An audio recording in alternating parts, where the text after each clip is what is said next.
Friends, कैसे हैं आप सब लोग? अच्छे होंगे, बहुत अच्छे होंगे। हम लोग पढ़ रहे हैं टेंस। आइए, हम लोग टेंस को कल पढ़ा था और हमने टेंस के बारे में कुछ जाना था।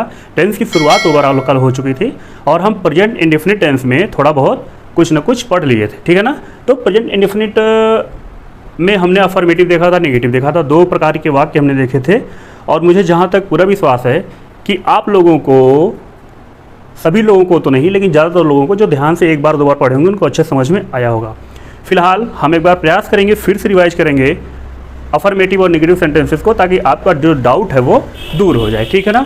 तो सबसे पहले, लेकिन सबसे बड़ी बात यह दोस्तों, आपको रिवाइज करना पड़ेगा। आप रिवाइज नहीं करेंगे, याद नहीं करेंगे तो आपको नहीं आएगा। जितना आसानी से तैयार होगा उतनी आसानी से भूल जाएगा, इस बात की गारंटी है। इसलिए अच्छे से आप लोग याद करते रहिएगा, रिवाइज करते रहिएगा नोट्स बना बना के। तो हम आपको यहाँ पे दिखाएंगे कंपेयर करके। यहाँ पर हम डालते हैं अफर्मेटिव सेंटेंस और यहाँ पे हम डालते हैं नेगेटिव सेंटेंस। एक चीज़ आपको रिकॉल करा दें कि जब हम सेंटेंस आपको पढ़ा रहे थे तो वहाँ सेंटेंस के पांचों प्रकार में हमने आपको बहुत अच्छे समझाया था और ये बताया था कि नेगेटिव, इंट्रोगेटिव और अफर्मेटिव, इन तीनों वाक्यों का हम लोग अच्छे से रिवीजन टेंस के दौरान करेंगे। अगर सेंटेंस आप नहीं पढ़े हैं तो जाकर के हमारे प्लेलिस्ट में सेंटेंस की वीडियो पढ़िए, उसको अच्छे से देखिए और उसको बहुत डिटेल से आपको समझाया गया है, बहुत बेहतरीन तरीके से समझ में आएगा। फिर आप आकर के इसको आप पढ़िएगा, ठीक है। जो नए हैं उनके लिए स्पेशली ये चीज़ें हैं, बाकी जो पुराने हैं उनको अच्छे से आ रहा होगा। तो हम अफर्मेटिव और नेगेटिव की चीज़ें देखते हैं, ठीक है। तो एक सबसे पहले हम इसका फार्मूला लिखते हैं। क्या लिखते हैं? फार्मूला। तो इसका जो फार्मूला है वो यहाँ पे हम लिखते हैं सब्जेक्ट। इसके बाद यहाँ पे आता है क्या? हेल्पिंग वर्ब यहाँ पे नहीं यूज होगा, ठीक है। कल एक ही में हम बता दिए थे, आज हम अलग अलग आपको बता रहे हैं। यहाँ पे डायरेक्ट वर्ब की फर्स्ट फॉर्म आ जाएगी और क्या आएगा? यस या ईएस आ जाएगा प्लस ऑब्जेक्ट मिल जाएगा। ये हमारा फार्मूला अफर्मेटिव सेंटेंस का बनके तैयार हो जाएगा।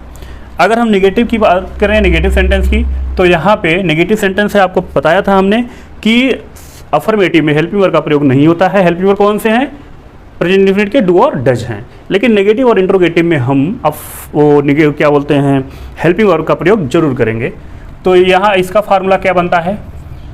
इसका फार्मूला बनेगा सब्जेक्ट प्लस डू और डज, यानी इसी में से कोई एक लगाएंगे प्लस वर्ब की फर्स्ट फॉर्म लगाएंगे प्लस हमारा ऑब्जेक्ट हो जाएगा। ये हमारा नेगेटिव सेंटेंस का फार्मूला बन रहा है। किसका बन रहा है? प्रेजेंट इंडेफिनिट का। यहाँ लिख दे रहा है, आप भूलिएगा मत, प्रेजेंट इंडेफिनिट टेंस का, ठीक है ना।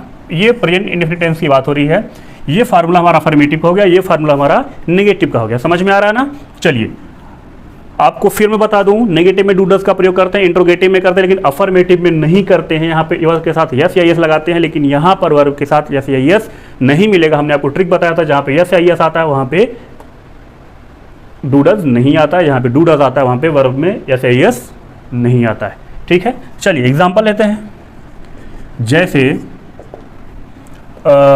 एग्जाम्पल हम लिख देते हैं, क्या लिख दें? वह खेलती है, ठीक है ना, वह खेलती है। और इसका क्या हो जाएगा? वह नहीं खेलती है, नेगेटिव है ना, वह नहीं खेलती है, वह नहीं खेलती है। चलिए दूसरा एक उठाते हैं। दूसरा है जैसे तुम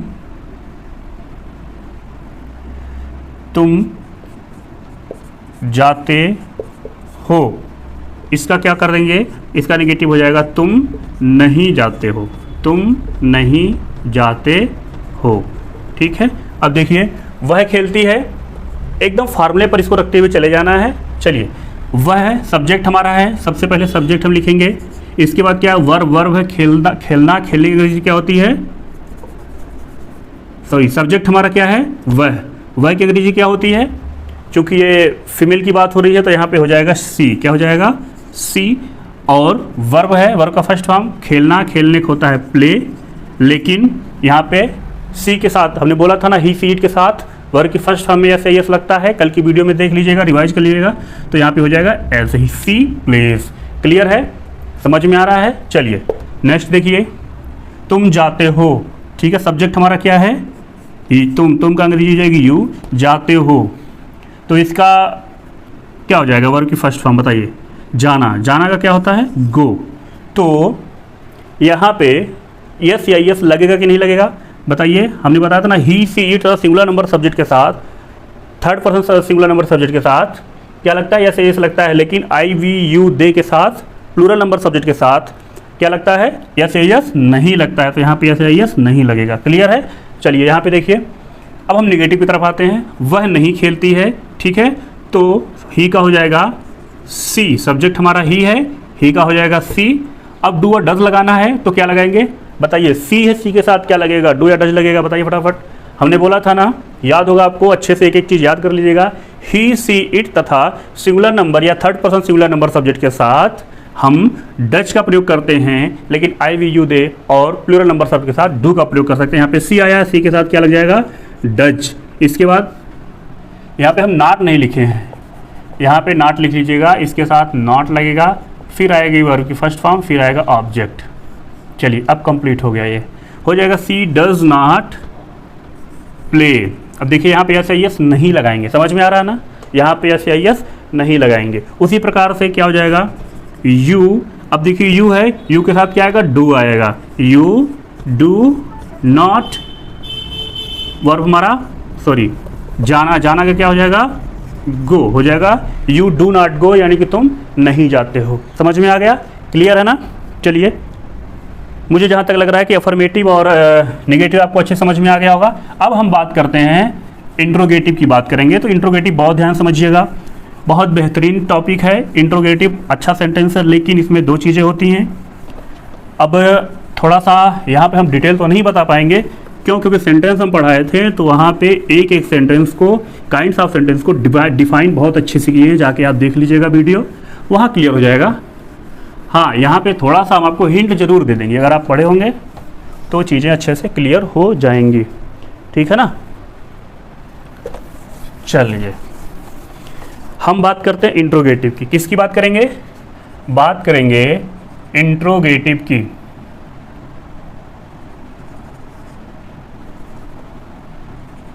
इंट्रोगेटिव सेंटेंस की बात करते हैं, ठीक है ना। ये कितने प्रकार के होते हैं, ये दो प्रकार के होते हैं। कौन कौन से, एक होता है सिंगल इंट्रोगेटिव, दूसरा होता है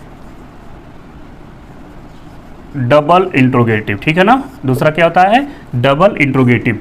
अब सिंगल इंट्रोगेटिव डबल इंट्रोगेटिव हमने बहुत अच्छे से बताया। सिंगल इंट्रोगेटिव बस यहाँ पे थोड़ा सा हिंट देख लीजिए कि इसकी शुरुआत किसी हेल्पिंग वर्ब से होती है। किससे होती है, किसी हेल्पिंग वर्ब से होती है, और इसका आंसर एक शब्द में आता है, ठीक है ना, यस या नो में। इसका आंसर यस या नो में दिया जाता है, लेकिन इसकी शुरुआत किसी क्वेश्चन वर्ड से होती है, और इसमें सिंगल क्या नाम उसके बाद हेल्पिंग वर्ब देखने को मिलेगा, और इसका जो आंसर होता है वो पूरे एक सेंटेंस में दिया जाता है। समझ में आई बात। ये चीज़ अपने अच्छे से समझिएगा। सिंगल इंट्रोगेटिव और डबल इंट्रोगेटिव क्या, तो दोनों का फार्मूला अलग होता है। अभी आपको हम बताएंगे कि सिंगल इंट्रोगेटिव क्यों कहते हैं, डबल इंट्रोगेटिव क्यों कहते हैं। इसका फार्मूला देख लीजिए। इसका फार्मूला इसके अनुसार, किसके, प्रेजेंट इंडेफिनिट टेंस के अनुसार यहाँ पे इसका फार्मूला होगा। चूँकि हेल्पिंग वर्ब पहले आता है तो हो जाएगा डू और डज, ठीक है, फिर हो जाएगा सब्जेक्ट, फिर हो जाएगी वर्ब की फर्स्ट फॉर्म, फिर हो जाएगा ऑब्जेक्ट, फिर यहाँ पे क्वेश्चन मार्क। ये चीज़ें मत भूलिएगा, इसका फार्मूला हो गया, ठीक है। और इसका देखिए, इसका क्या फार्मूला होगा, जो कि शुरुआत किसी क्वेश्चन वर्ड से होती है, तो यहाँ पे WH, इसके बाद डू और डज, इसके बाद सब्जेक्ट, फिर वर्ब की फर्स्ट फॉर्म, फिर ऑब्जेक्ट, फिर क्वेश्चन मार्क। ये इसका फार्मूला हो गया। समझ में आ रहा है ना। चलिए एक सेंटेंस लिखते हैं। पहला एग्जाम्पल के तौर पे, क्या तुम खाते हो, क्या तुम खाते हो, क्वेश्चन मार्क। दूसरा हमने लिख दिया, क्या मोहन बाजार जाता है। दूसरा हमने लिखा, क्या मोहन बाजार जाता है, क्वेश्चन मार्क। यहाँ पे हम लिख दें कि वह क्या कर रहा है, ठीक है। और यहाँ पे हमने दूसरा डाल दिया, मैं क्या, वह क्या कर रहा है नहीं होगा, ये कंटिन्यूअस हो जाएगा। वह क्या करता है हमने कर दिया। चलिए, वह क्या करता है। क्या मैं खाना खाता हूँ। चलिए, अब देखिए पहली चीज़ तो ऐसे समझिए, पहचान देखिए सिंगल इंटरोगेटिव का शुरुआत क्या से हो रही है, हिंदी में, और इंग्लिश में शुरुआत किससे होती है, किसी हेल्पिंग वर्ब से होती है। लेकिन WH में, यानी कि WH को ही बोलते हैं क्वेश्चन वर्ड, या डबल इंटरोगेटिव में शुरुआत WH से या किसी क्वेश्चन वर्ड से हो रही है। हिंदी में जो क्वेश्चन वर्ड होगा हिंदी में, वो हमें वाक्य के बीच में देखने को मिलता है। ठीक है ना। चलिए, अब देखिए इसका ट्रांसलेशन करेंगे, क्या होगा। क्या तुम खाते हो, हमें इसके अनुसार करना है। तो सब्जेक्ट हम पहले ढूंढेंगे, इसमें सब्जेक्ट क्या है, क्योंकि सब्जेक्ट अनुसार हेल्पिंग वर्ब आएगी ना। सब्जेक्ट हमें मिल गया तुम को हम छोड़ देते हैं, लेकिन हमें तुम का अंग्रेजी हो गया यू, तो यू को भी साइलेंट रखेंगे। यू के अनुसार इसमें क्या लगाएंगे, डू लगाएंगे, डज लगाएंगे। बताइए, यहाँ हो जाएगा डू। क्या हो जाएगा, डू। अब लगाएंगे यू, ये हमारा हो गया। इसके बाद सब्जेक्ट हमने लगा दिया। अब वर्ब की फर्स्ट फॉर्म है, वर्ब की फर्स्ट फॉर्म क्या है, खाना। खाना का अंग्रेजी क्या हो जाएगी, ईट। अब यहाँ पे क्या हो जाएगा हमारा ऑब्जेक्ट, ऑब्जेक्ट है नहीं, क्वेश्चन मार्क लगा देंगे। ठीक है ना। ये हमारा बन के तैयार हो गया, डू यू ईट, क्या तुम खाते हो। समझ में आ रहा है। उसी प्रकार से इसमें देखिए, सब्जेक्ट हम ढूंढेंगे सबसे पहले, क्योंकि सब्जेक्ट के अनुसार ये लगना है। सब्जेक्ट हमारा है मोहन, मोहन के अनुसार हम क्या लगाएंगे, डू लगाएंगे या डज लगाएंगे। मोहन हमारा थर्ड पर्सन सिंगुलर नंबर का सब्जेक्ट है, क्योंकि जितने भी नाम हैं वो सब थर्ड पर्सन में आएंगे, तो इसके अनुसार क्या लगेगा, डज लगेगा। तो यहाँ पर हमने लिख दिया डज मोहन, डज मोहन हो गया। सब्जेक्ट यहाँ तो क्या, वर्ब की फर्स्ट फॉर्म, वर्ब क्या है इसमें, ये हमारा जाना हो गया वर्ब, तो यहाँ पे लिखेंगे डज मोहन गो। अब ऑब्जेक्ट है इसमें ना, हाँ, कहाँ जा रहा है, बाजार जा रहा है, तो does Mohan go to the market. ये हमारा बनके तैयार हो जाएगा। यहाँ पे लगा देंगे क्या, question mark. Does Mohan go to the market, क्या मोहन बाजार जाता है। क्लियर है, समझ में आ गया। अब आइए इसमें देखते हैं क्वेश्चन वर्ड डबल इंट्रोगेटिव। ठीक है ना। तो डबल इंट्रोगेटिव पहले आएगा क्या, पहले क्वेश्चन वर्ड आएगा। तो क्वेश्चन वर्ड इसमें क्या है, क्या क्या अंग्रेजी होती है, व्हाट। क्या होती है, व्हाट। फिर हमें डू डज लगाना है। अब इसको अगर हम हटा दें, इसको ढक लें, तो सेम यही चीज़ें हमें मिल रही हैं। इसको सिर्फ ढक लेने के बाद, ठीक है ना, इसको ढक लें तो सेम ही चीज़ें मिल रही हैं, तो सेम ऐसे ही होगा। तो डू डज हमें सब्जेक्ट के अनुसार लगाना है, तो सब्जेक्ट हमें क्या मिल गया, ही। तो ही के अनुसार क्या आएगा, डज आएगा। व्हाट डज सब्जेक्ट मिल गया था ही। अब हमें क्या मिल गया, वर्ब की फर्स्ट फॉर्म। वर्ब का मतलब क्या होता है, वर्ब की फर्स्ट फॉर्म। यहाँ पे वर्ब क्या है, करना। ठीक है ना, वह क्या करता है, व्हाट डज ही, करने की रही होती है डू। डू की फर्स्ट फॉर्म डू होता है। यहाँ लगा देंगे क्वेश्चन मार्क, ऑब्जेक्ट है नहीं, हो गया हमारा कंप्लीट। वह क्या करता है, व्हाट डज ही डू, वह क्या करता है, what does he do. Clear हो गया। अब देखिए क्वेश्चन मार्क लगाना नहीं भूलेंगे। इसमें हम करेंगे क्वेश्चन वर्ड, यानी कि WH वर्ड इसको बोलते हैं। क्या क्वेश्चन वर्ड को ही WH वर्ड बोलते हैं, याद रखिएगा। डू डज सब्जेक्ट, वर्ड की first form, object, question mark, ये हमारा फार्मूला, इसके अनुसार इसको बनाएंगे। तो सबसे पहले हमें क्या लिखना है, क्वेश्चन वर्ड लिखना है, WH वर्ड लिखना है। तो इसमें क्या है, व्हाट। क्या है, व्हाट हो गया। ठीक। अब हमें हेल्पिंग वर्ब लगाना, लेकिन उसको हमको सब्जेक्ट के अनुसार लगाना। सब्जेक्ट पहले ढूंढेंगे, सब्जेक्ट हो गया आई, आई के अनुसार क्या लगेगा, डू लगेगा। तो व्हाट डू आई, ठीक है ना, सब्जेक्ट हो गया। अब वर्ब की फर्स्ट फॉर्म लगानी है, वर्ब की फर्स्ट फॉर्म लगानी है, तो इसमें वर्ब क्या है, खाना। तो हो जाएगा, वर्ब की फर्स्ट फॉर्म हो जाएगी ईट। अब हमें अभी हमारा ऑब्जेक्ट बचा हुआ है क्या, ये खाना है। देखिए एक खाना, खाना खाना खाना दो चीज़ होता है, एक तो जो फूड होता है, एक होता है ईट होता है। तो यहाँ पे ऑब्जेक्ट के रूप में क्या आ जाएगा, फूड। तो मैं क्या खाना खाता हूँ, what do I eat food. कह रहा है मैं क्या खाना खाता हूँ, कह रहा है what do I eat food. Clear हो गया, ये समझ में आ गया दोस्तों। आप चाहे तो इसका स्क्रीनशॉट ले सकते हैं। इसके बाद हम फिर आपको मिलते हैं आगे की क्लास लेकर के। इसकी स्क्रीनशॉट ले लीजिए। चलिए, हमने इंडेफिनिट, प्रेजेंट इंडेफिनिट अच्छे से देख लिया। हमने उसका अफर्मेटिव देख लिया, नेगेटिव देख लिया और इंट्रोगेटिव देख लीजिएगा। एक बहुत कॉमन सी बात है, बहुत महत्वपूर्ण बात है, वो ये है कि जो फार्मूला था, जो पैटर्न था, वो टोटल जो 12 टेंसेज हैं, यानी कि 12 जो टेंसेज हैं, उनको ट्रांसलेट करने के लिए इसी फॉर्मेट को हम अपनाएंगे। बस चेंज क्या होगा, वहाँ पे हेल्पिंग वर्ब चेंज होगी और मेन वर्ब चेंज होगा। बाकी जितना भी है एज इट इज़ रहेगा, वही सब्जेक्ट रहेगा, उसी जगह पर क्वेश्चन वर्ड रहेगा, उसी जगह पर हेल्पिंग वर्ब रहेगा नेगेटिव में, और क्या नाम है इंट्रोगेटिव में, उसी जगह पर क्वेश्चन मार्क रहेगा, उसी जगह पर ऑब्जेक्ट रहेगा, सब कुछ सेम एज रहेगा। बस चेंज होगा क्या, वो हेल्पिंग वर्ब और मेन वर्ब चेंज होगा। दोस्तों मेन वर्ब की बात की तो मेन वर्ब भी वही रहेगा, क्योंकि खेलना हर टेंस में आ जाएगा। हाँ, बस इसमें क्या है कि मेन वर्ब, अभी तक हम फर्स्ट फॉर्म देख रहे थे, मेन वर्ब के फॉर्म बदल जाते हैं। अभी हमने फर्स्ट फॉर्म उसमें देखा इंडिफिनिट में, यहाँ पर भी फर्स्ट फॉर्म रहेगा जो हम आगे पढ़ने हैं, लेकिन उसमें आईएनजी जुड़ जाएगा। ठीक है, तो आईएनजी से आपको याद आ गया होगा, नहीं याद आएगा तो हम बताते हैं। हमारा सेकंड नंबर है क्या, सेकंड नंबर जो टेंस है वो है प्रेजेंट कॉन्टिन्यूअस टेंस। कौन सा टेंस है, प्रेजेंट कॉन्टिन्यूअस, सबसे आसान माना जाता है। ठीक है ना, तो अब हम एक तरफ से फटाफट आपको बताते चलते हैं, और आप एकदम जिस मैंने बोला ना, जो पैटर्न जो सब कुछ इंडिफिनिट में था, सेम वही चीज़ इसमें मिलेगा। तो सबसे पहले हम क्या लिखते हैं, सबसे पहले हम लिखते हैं पहचान। क्या लिखते हैं, पहचान। इसकी पहचान है क्या कि वाक्य के अंत में, कहाँ पे, वाक्य के अंत में हमें क्या मिलेगा, रहा है, रहे हैं, रहे हो, रही है, इस तरीके से मिलेगा। दूसरा चीज़ ये हम देखेंगे कि इसमें वर्तमान समय में, कब, वर्तमान समय में कोई कार्य लगातार हो रहा हो या जारी रहे। ठीक है ना, या जारी रहे।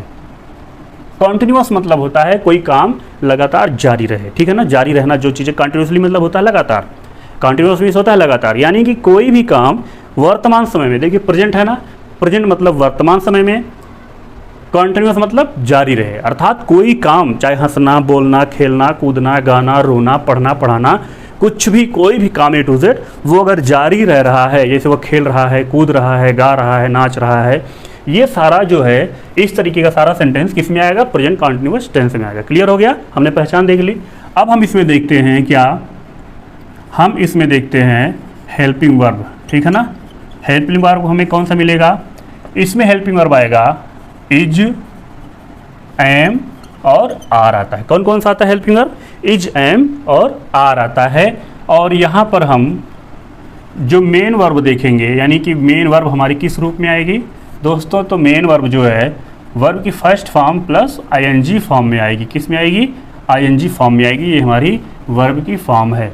जितने भी कंटिन्यूअस हम पढ़ेंगे, चाहे प्रेजेंट कंटिन्यूअस हो, चाहे पास्ट कंटिन्यूअस हो, चाहे फ्यूचर कंटिन्यूअस हो, हर जगह है वर्ब जो है, मेन वर्ब हमें आईएनजी फॉर्म में देखने को मिलेगी। क्लियर है, चलिए ये दो चीज़ें हमने बताया ना, ये जो हर सेंटेंस में, मतलब हर टेंस में, ये आप याद रखिएगा क्या, उसकी पहचान, पहली चीज़।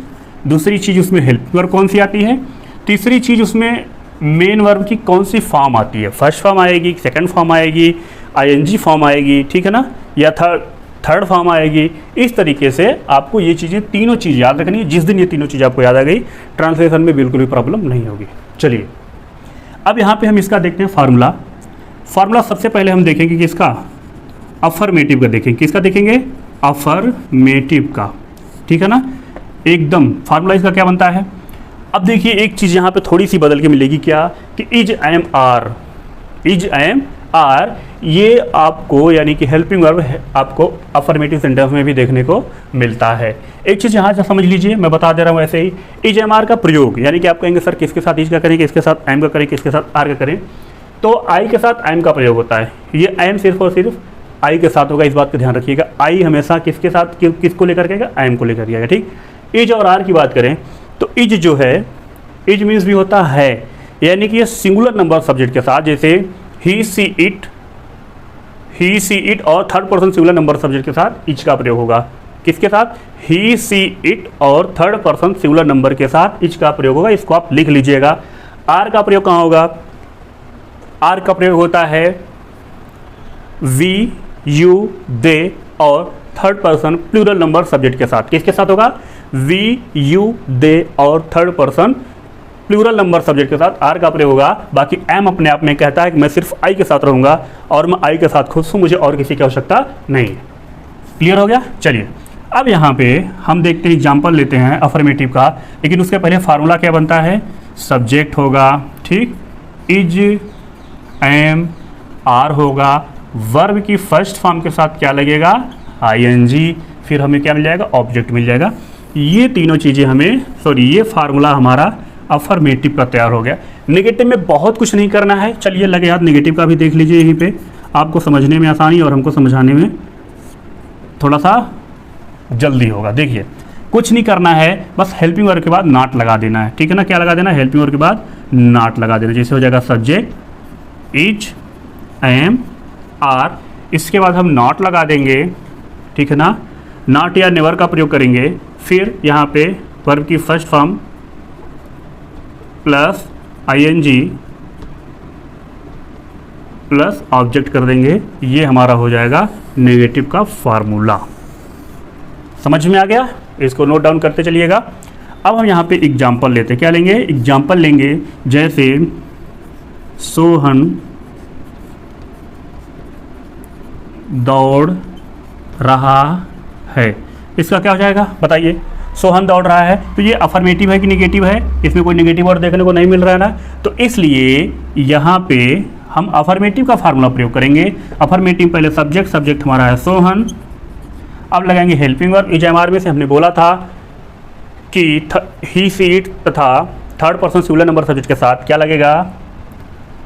इज लगेगा, और किसी का भी नाम हो अगर तो वो थर्ड पर्सन में ही आता है, सिंगुलर नंबर है, इसलिए क्या लग जाएगा?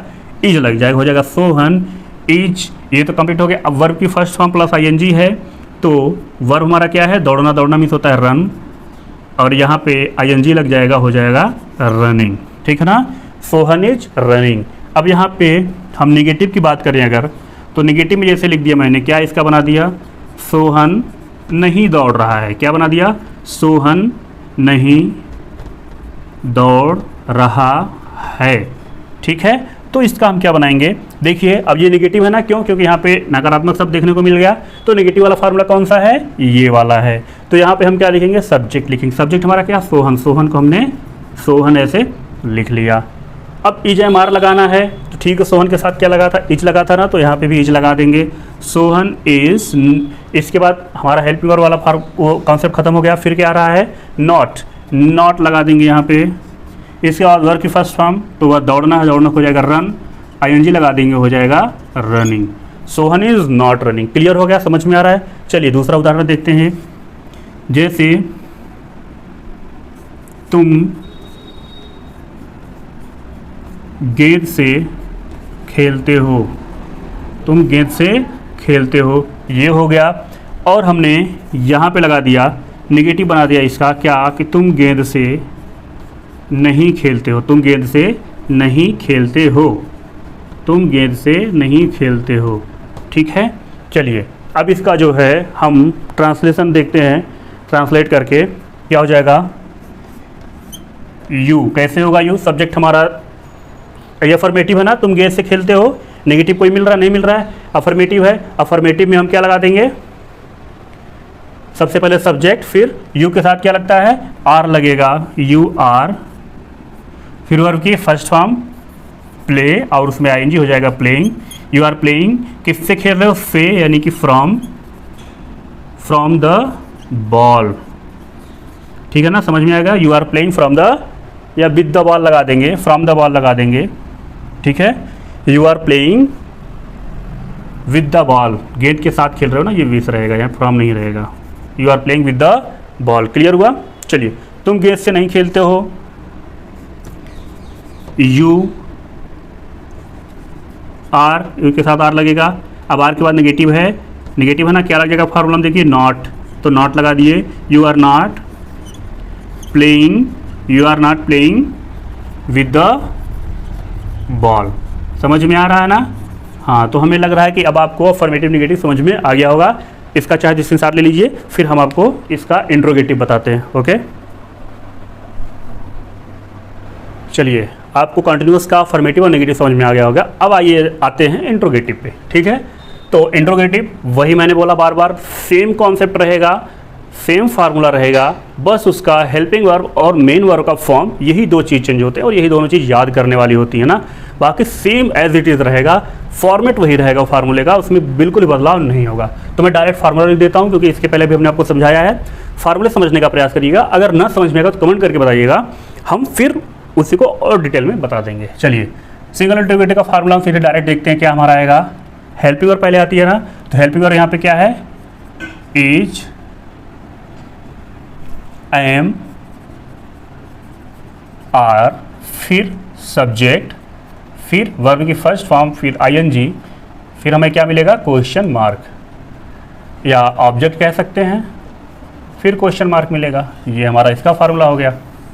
किसका हो गया, सिंगल इंट्रोगेटिव का। अब तो आप समझ सकते हैं डबल इंट्रोगेटिव का फार्मूला क्या होगा, सीधे वही WH वर्ड, फिर क्या आएगा, एज, एम, आर, फिर सब्जेक्ट, फिर वर्ब की first form plus ING plus object आ जाएगा और क्वेश्चन मार्क रहेगा। क्वेश्चन मार्क जहाँ भी इंट्रोगेटिव मिले तुरंत क्वेश्चन मार्क लगाना मत भूलिएगा, लास्ट में बहुत ज़रूरी है। चलिए अब उसका हम देखते हैं एग्जाम्पल सीधे सीधे।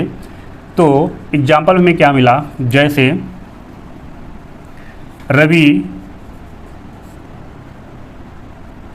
एक मिनट, क्या रवि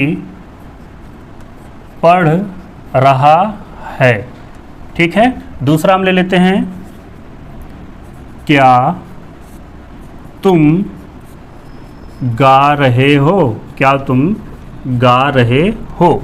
यहाँ पे इसी का बनाते हैं, हो जाएगा क्या, सॉरी यहाँ पे हो जाएगा रवि कहाँ पढ़ रहा है, रवि कहाँ पढ़ रहा है, ठीक है ना। और दूसरा अगर हम बनाएंगे इसका, हो जाएगा तुम क्या गा रहे हो या तुम क्यों गा रहे हो, ठीक है ना। देखिए डबल इंट्रोगेटिव का, सिंगल इंट्रोगेटिव का फटाफट पहचान एक बार देख लीजिए। इंग्लिश में शुरुआत हेल्पिंग वर्ब से होती है और हिंदी में शुरुआत क्या से होती है। इसमें क्या हो गया कि इंग्लिश में शुरुआत किसी WH यानी क्वेश्चन वर्ड से होती है और हिंदी में जो क्वेश्चन वर्ड है वो हमें सेंटेंस के बीच में देखने को मिलता है, यही ठीक है। चलिए अब फार्मूले के अनुसार इसको फटाफट रखते हैं। इसका क्या हो जाएगा, क्या रवि पढ़ रहा है, तो रवि है हमारा सब्जेक्ट, इसके साथ क्या आ जाएगा, इज आ जाएगा, हो जाएगा इज रवि। अब हमारा सब्जेक्ट हो गया, वर्ब की फर्स्ट फॉर्म लगानी है, हो जाएगा क्या, रीड, आईएनजी लगा देंगे, हो जाएगा रीडिंग, ठीक है। इज रवि रीडिंग, क्या रवि पढ़ रहा है, इज रवि रीडिंग। क्लियर हो गया। नेक्स्ट देखते हैं, क्या तुम गा रहे हो, तो तुम है, तुम के लिए क्या आता है, आर आता है, तो हो जाएगा आर, सब्जेक्ट हम लगा देंगे। देखिए इन तीनों में से हम किसी एक को ही लेंगे, इसीलिए ऑब्लिक लगा हुआ, इस बात का ध्यान दीजिएगा। तो आर यू, यू हो गया, वर्ब की फर्स्ट फॉर्म क्या हो गया, गा रहे हो, क्या हो जाएगा, सिंगिंग, क्या हो जाएगा, singing, question mark. Are you singing यानी क्या तुम गा रहे हो। अब तुम क्यों गा रहे हो, चलो इसको छोड़ो, यहाँ आते हैं पहले। रवि कहाँ पढ़ रहा है, ठीक है ना, तो पहले हमें क्वेश्चन वर्ड ढूंढना है। क्वेश्चन वर्ड क्या, कहाँ, कहाँ का क्या हो जाएगा, वेयर, क्या हो जाएगा, वेयर। इसके बाद इज एम आर में से कुछ हमको लगाना है एक कोई, तो सबसे पहले सब्जेक्ट पकड़ेंगे क्योंकि सब्जेक्ट अनुसार ही आएगा। सब्जेक्ट हमारा है रवि, रवि के साथ क्या लगेगा, इज, हमने लगा दिया इज, फिर सब्जेक्ट हमारा रवि है, हो जाएगा वेयर इज रवि, फिर हमारा वर्ब है रीड, रीड में लगा देंगे आईएनजी, हो जाएगा reading. Where is Ravi, reading, Ravi कहाँ पढ़ रहा है, वेयर इज रवि रीडिंग। तुम क्यों गा रहे हो, इसका क्या हो जाएगा, बताइए फटाफट। क्यों, क्यों का अंग्रेजी क्या होती है, वाई, क्या होती है, वाई। तुम के साथ लगेगा are, why are you singing, ठीक है ना। अब इनको बताइए क्यों गा रहे हैं, वाई आर यू सिंगिंग। समझ में आ रहा है, क्या रवि पढ़ रहा है, क्या हमें मिल गया, सिंगल इंट्रोगेटिव, फार्मूला लगा देंगे। अब यहाँ से एक चीज़ ये समझिए, एक छोटा सा कॉन्सेप्ट है, बुक में नहीं मिलेगा, मैं बता रहा हूँ सिर्फ समझने के लिए। ये सिंगल इंट्रोगेटिव क्यों, ये डबल इंट्रोगेटिव क्यों, क्यों, क्योंकि यहाँ जो क्वेश्चन बन रहा है वो सिर्फ सिंगल से बन रहा है, लेकिन यहाँ पे ये तो हमारा है ही एक और आ जा रहा है क्वेश्चन वर्ड, इसलिए इसको डबल बोलते हैं। क्या बोलते हैं, डबल बोलते हैं। ये सिर्फ समझने के लिए है कि यहाँ पे एक सिंगल है, लेकिन यहाँ पे क्वेश्चन बनाने के लिए सिंगल के साथ साथ ये दूसरा भी हमें मिल जा रहा है, ठीक है ना, क्वेश्चन वर्ड, इससे तो बन ही रहा है, साथ में ये भी मिल जा रहा है, इसलिए इसको हम सिंगल इंट्रोगेटिव और इसको डबल इंट्रोगेटिव कहते हैं। ये सिर्फ और सिर्फ कॉन्सेप्ट है, आपको और ज़्यादा कुछ समझना नहीं है। तो ये हमारा हो गया प्रेजेंट कॉन्टिन्यूअस टेंस। समझ में आया? बोलिए। नहीं समझ में आया हो तो बताइए, फिर से आपको इसको समझाएं, आप इसका स्क्रीनशॉट ले सकते हैं, ठीक है। फिर हम देखेंगे अगला टेंस। चलिए, हमने प्रेजेंट इंडेफिनिट देख लिया, प्रेजेंट कॉन्टिन्यूअस देख लिया। अब हम बात करते हैं तीसरे टेंस की, जो है प्रेजेंट परफेक्ट टेंस। कौन सा टेंस है? Present perfect tense. परफेक्ट बोलते हैं कुछ लोग इसको, क्या बोलते हैं? परफेक्ट। तो प्रोनाउंसिएशन अपना सबका अलग अलग होता है। तो हम दूसरा देखेंगे, तीसरा जो हमारा सेंटेंस है, सॉरी टेंस है, वो है हमारा प्रेजेंट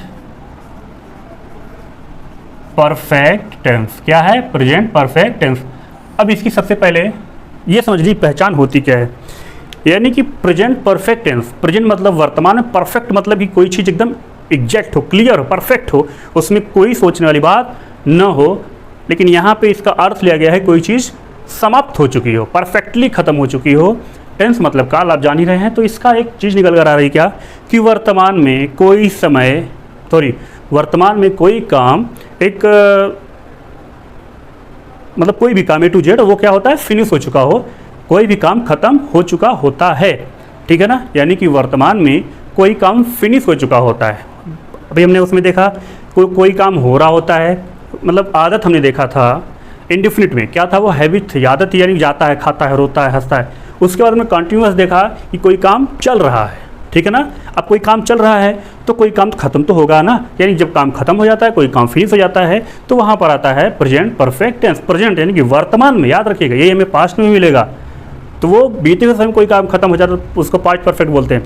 लेकिन यहाँ पे वर्तमान में, प्रेजेंट टाइम में कोई काम खत्म होता तत्कालिक प्रभाव से, तो वहाँ उसको हम किस में ले जाते हैं? प्रेजेंट परफेक्ट में ले जाते हैं। चलिए, इसकी पहचान देखिए क्या होता है। इसकी पहचान हम देखेंगे सबसे पहले, क्या है कि कोई काम वर्तमान में, कब? प्रेजेंट में, यानी कि वर्तमान में खत्म हो चुका होता है, खत्म हो चुका होता है। कोई काम वर्तमान में खत्म हो चुका होता है। दूसरा क्या है? अंत में, कहाँ पे? वाक्य के अंत में क्या मिलेगा? चुका है, चुके हैं,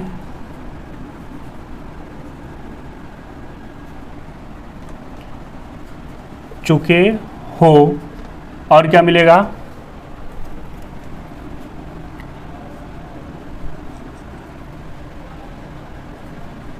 या है, ये है, ये हैं, ठीक है ना।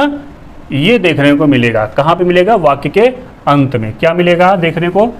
चुका है, चुकी है, चुके हैं, या है, ये है, ये हैं, ठीक है ना। या ये कैसे मिलेगा? इसे लिया है, दिया है, किया है ना। अब हम लिया, दिया, किया तो नहीं लिखवा सकते क्योंकि ढेर सारा हो जाएगा। तो यहाँ समझिए, या है, ये है, ये है, या चुका है, चुकी है, चुके हैं, ये देखने को मिलता है। समझ में आ रहा है ना। अब इसका हेल्पिंग वर्ब देखेंगे दोस्तों। हेल्पिंग वर्ब इसमें हमें क्या मिलेगा? इसमें हेल्पिंग वर्ब मिलता है हैव और हैज़ मिलेगा। ये दो मिलते हैं। कौन कौन से मिलते हैं? हैज़ और हैव मिलते हैं, ठीक है ना। और इसमें जो मेन वर्ब है, मेन वर्ब, अब यहाँ समझ आएंगे ना एमवी से, मेन वर्ब, ये हमें मिलेगी वर्ब की थर्ड फॉर्म मिलती है। कौन सी मिलती है? वर्ब की थर्ड फॉर्म मिलेगी मेन वर्ब में, ठीक। अब बात यहाँ आती है, हम हैज और हैव का प्रयोग कहाँ करते हैं, किसके साथ? तो हैज का प्रयोग मैं यहाँ पे लिख दे रहा हूँ, या आप चाहो तो नोट डाउन कर सकते हैं। हैज का प्रयोग वही होगा ही, सी, इट, और थर्ड पर्सन, इसके थर्ड पर्सन सिंगुलर नंबर के साथ। कहाँ मिलेगी? थर्ड पर्सन सिंगुलर नंबर के साथ। देखिए, अगर यहाँ पे आपको स्पष्ट नहीं हो रहा है तो मैं बोल रहा हूँ, उसको आप सुन करके लिखिएगा, स्पष्ट तरीके से, गलत मत करिएगा, ठीक है ना। और हैव का प्रयोग करेंगे आई, वी, यू, दे तथा प्लूरल नंबर सब्जेक्ट के साथ। किसके साथ? प्लूरल नंबर सब्जेक्ट के साथ किसका प्रयोग करेंगे? हैव का प्रयोग करेंगे। क्लियर हो गया ना। फिर से देखिए, इसकी पहचान क्या होती है? हम पढ़ रहे प्रेजेंट परफेक्ट टेंस। पहचान होती है कोई काम वर्तमान में खत्म हो चुका होता है, और दूसरी पहचान इसके अंत में चुका है, चुकी है, चुके हैं, चुके हो, या ये है देखने को मिलता है। और इसकी जो हेल्पिंग वर्ब होती है हैज़ हैव होता है, मेन वर्ब जो होती है वो वर्ब की थर्ड फॉर्म होती है। क्लियर हुआ। अब देखिए बात आती है हैज़ हैव का प्रयोग का, तो हैज़ का प्रयोग करेंगे ही, सी, इट तथा थर्ड पर्सन सिंगुलर नंबर के सब्जेक्ट के साथ। अब आप अगर ये नहीं समझ पा रहे हैं कि थर्ड पर्सन सिंगुलर नंबर क्या है, first person singular number plural number क्या है, सेकंड पर्सन क्या है, तो वो जाकर के प्रोनाउन की क्लास में देखिएगा, पर्सनल प्रोनाउन ने पढ़ाया है, वहाँ पे सारी चीज़ आपको डिटेल में मिल जाएगा। ठीक है, तो अब हैव का प्रयोग हम करेंगे आई, वी, यू, दे तथा प्लूरल नंबर सब्जेक्ट के साथ करेंगे। क्लियर हो गया। अब इसका फार्मूला देखिए क्या बनता है। इसका फार्मूला बन के आता है सब्जेक्ट, अफर्मेटिव की बात कर रहे हैं हम, प्लस हैज या हैव, फिर बनेगा वर्ब की थर्ड फॉर्म ऑब्जेक्ट। परफेक्ट जहां भी देखने को मिलेगा, क्या, परफेक्ट, चाहे प्रेजेंट परफेक्ट हो, चाहे पास्ट परफेक्ट हो, चाहे फ्यूचर परफेक्ट हो, हमेशा वहां पे वर्ब की कौन सी फॉर्म आएगी, थर्ड फॉर्म आएगी। ये बात ध्यान में रखिएगा। ठीक है ना, बहुत अच्छे से पढ़िएगा, मन लगा के पढ़ते रहिए। चलिए अब देखिए यहाँ पे हम एक सेंटेंस लेते हैं एग्जाम्पल के तौर पे, जैसे रोहित खा चुका है। दूसरा, मैंने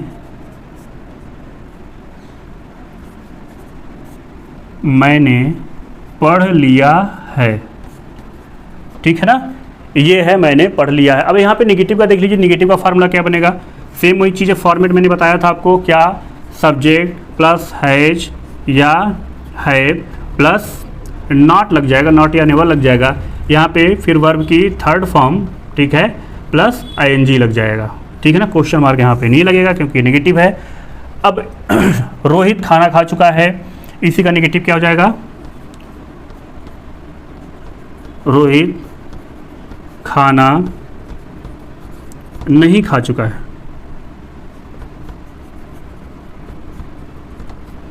और ये जो दूसरा है मैंने पढ़ लिया है, इसका क्या हो जाएगा, मैंने अभी नहीं पढ़ लिया है। मैंने अभी नहीं पढ़ लिया है, ये इसका हो जाएगा अभी। चलो अभी को हटा देते क्योंकि इसमें है नहीं, आप कंफ्यूज जाएंगे। ये हो गया मैंने नहीं पढ़ लिया है। ठीक है, अब इसका हम जो है ट्रांसलेट करते हैं। रोहित खा चुका है, क्या हो जाएगा, सब्जेक्ट हो जाएगा रोहित, क्या हो जाएगा, रोहित है, रोहित के साथ क्या लग जाएगा, देखिए नाम थर्ड पर्सन में आता है ना, नाम थर्ड पर्सन में आएगा, किस में आएगा, थर्ड पर्सन में आता है, नेम याद रखिएगा। तो हो जाएगा रोहित हैज़ ईटन।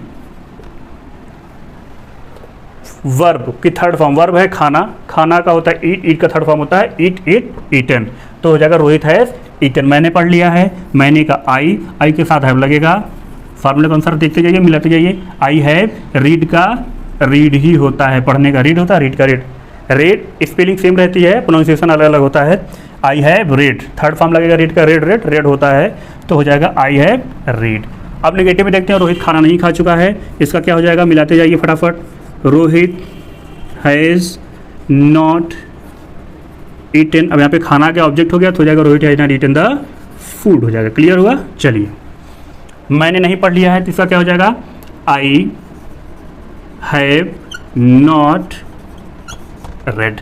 अगर यहाँ पे मैंने अभी लिखा था तो यहाँ पे नाउ लिख देंगे। ठीक है ना, वो अभी मैं बेसिक बता रहा हूँ इसलिए उतना यहाँ टफ बताना उचित नहीं है। तो ये हमारा हो गया प्रेजेंट परफेक्ट टेंस। समझ में आ रहा है, इसको देख लीजिएगा, रिवाइज कर लीजिएगा, एक बार देखिएगा, दो बार देख लीजिएगा। अगर ये समझ में ना आए तो कमेंट करके बताइएगा, मैं फिर अभी तक जितना पढ़ाया उसको फिर से अगली वीडियो में रिवाइज कर दूंगा। समझ में आ रहा है। चलिए आज के लिए बस इतना ही रखते हैं, मिलते हैं आपको यहीं से लेकर के आगे अगली क्लास में। तब तक के लिए thanks for watching this video.